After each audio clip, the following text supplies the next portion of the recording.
bawakan kehidupan ni. Ayat Quran, wa'mur ahlaka bis salati wastabir 'alaiha la nas'aluka rizqa nahnu narzuquka wal 'aqibatu littaqwa. Kita dah solat, senang, semua orang senang solat. Semua orang boleh solat. Tapi untuk nak ajak orang lain solat berat. Betul bang Nak ajak orang lain solat berat. Sebab tapi kalau kita nak ajak orang pergi makan free senang. Nak ajak orang pergi tengok konsert senang. Nak ajak orang semua, tapi nak sebut jom solat berat. Dia macam example jadi kita nak masuk isyak. Dolah jom kita pergi sembahyang isyak berjemaah. Aku malu nak cakap. Tak boleh lah panjang. Kita pendekkan. Dolah jom isyak jemaah. Panjang tu tak boleh. Kita pendekkan lagi. Lah jom jemaah. Panjang. Pendekkan lagi. Lah jom. Kalau macam tu pun malu, kita kena macam tu pun kita nak malu ajak kawan-kawan kita, terutama keluarga. Kita kena malu dengan orang-orang yang buta, orang-orang yang pekak, orang-orang yang bisu yang dah buat dakwah. Saya pernah keluar jemaah dakwah bisu. Dah lah bisu, pekak, mualaf.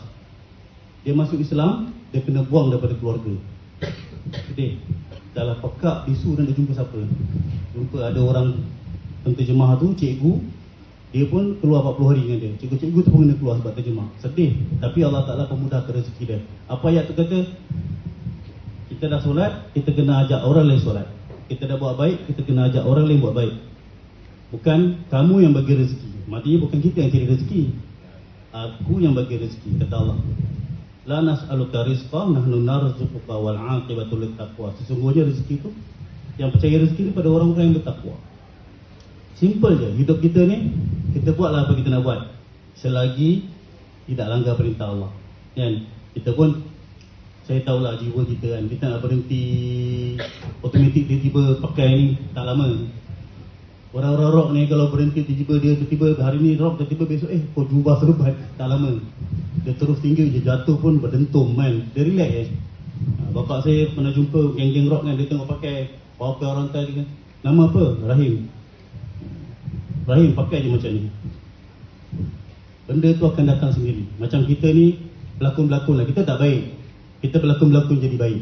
Tak baik pun kita tak baik. Kalau Allah Ta'ala buka aib saya macam-macam, aib saya boleh bau, orang boleh bau, semua orang pendosa. Tapi kita berlakon-berlakon jadi baik. Masuk waktu, dah masuk waktu solat.